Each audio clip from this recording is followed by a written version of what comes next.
I don't drink, don't smoke. What do you do? Don't drink, don't smoke. What do you do? I must say so. In the 80s, there was a song by Adam Ant called Goody Two Shoes. And when I was younger, I just thought it was funny. But the older I get, the more I think there was a profound hidden truth in that question. What do you do? Because every one of us has something that quietly weakens us. And here on this podcast, I call that our kryptonite. In last episode, I shared mine. For years, pornography was my kryptonite. But today isn't about mine. Today, I want to talk about yours. For years, I searched for answers. I went to recovery meeting after recovery meeting after recovery meeting. I saw a therapist after therapist. I read books. I tried everything I could think of. I truly wanted to change, but there was something I couldn't stop thinking about. On one hand, I kept hearing, I am powerless. On the other hand, I spent years studying personal development. Every mentor I admired taught that our identity shapes our future. Our beliefs influence our behavior. The words we continually speak begin to shape the person we become. So I found myself wrestling with one question. If identity really matters, why was I continually reinforcing that I am powerless? That was my identity. I'm powerless over this. Now, let me be clear. I'm not criticizing recovery programs. They've helped millions of people. But I'm saying there is another way. And I'm simply telling you about the tension that I couldn't personally resolve. And one day, I was creating a login for an app, my username. And just on a whim, I thought, I've been calling myself powerless for decades over this, and it's not worked. And so just on a whim, I thought, I want to make my login, my username, Powerful Eric. And in that moment, pitiful, powerless Eric died and Powerful Eric was born. And I don't call myself Powerful Eric out of ego. It's out of having called myself a piece of poo for decades. And I don't know you personally, my friend, but it was extremely challenging for me. And if I can do it, you can do it.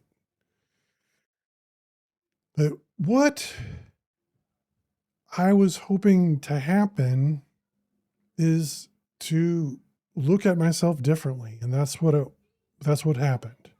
It was very awkward at first, looking myself in the mirror and looking myself in the eye and, faking it till I make it. But that's when I realized something inside me had changed and why the moment mattered. Because there was a time when I actually did look in myself in the mirror and say, you know what?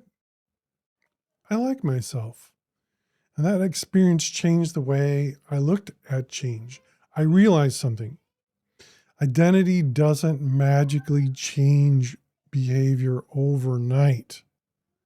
And that's a big one because, once I started calling myself Powerful Eric, it definitely helped, but it was a long process. It's 2 steps forward, 1 step back, 2 steps forward, 1 step back. But identity gives behavior a direction. We naturally begin moving towards the person we continually believe we're becoming. And that's why I don't think kryptonite is just about addiction.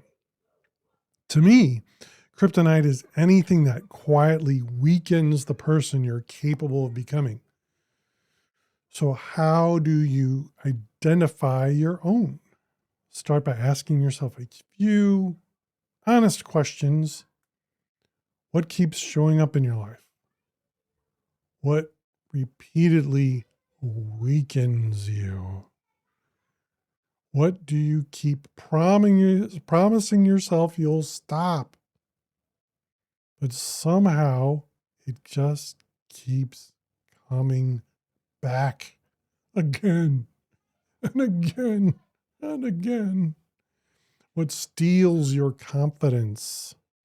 What drains your energy? What lowers your vibration? What version of yourself do you become afterwards? That's a big one. Whew. Afterwards, I would turn into a glutton. It was fast food, junk food time. And what do you justify? Even though deep down you know it's hurting you. What do you hide? Those questions aren't meant to shame you. Shame, by the way, is the lowest on the vibratory scale of emotions. The questions, they're meant to help you see what may have been hiding in plain sight, because you can't change what you're unwilling to identify. Awareness isn't the finish line, but it's where freedom begins. And I will share one more of my kryptonites. Is that kryptonites?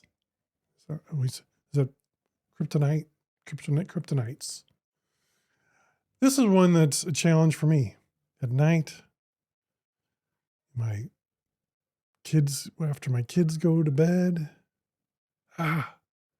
it's YouTube and junk food. They conspire. YouTube, junk food, late night. That's the current kryptonite that I am exposing. But in talking about exposing, that is what one of the cures for the kryptonite. What did Superman have to do? If he got exposed to kryptonite, he went to the sun, to the light. You got to bring our kryptonite to the light. And speaking of bringing things to light, next time I'll be joined by author and licensed family therapist Thomas Kirstein, author of Disconnected. We'll explore how technology is quietly changing the way we think, connect, and live, and why understanding that matters for every one of us. Everybody has kryptonite.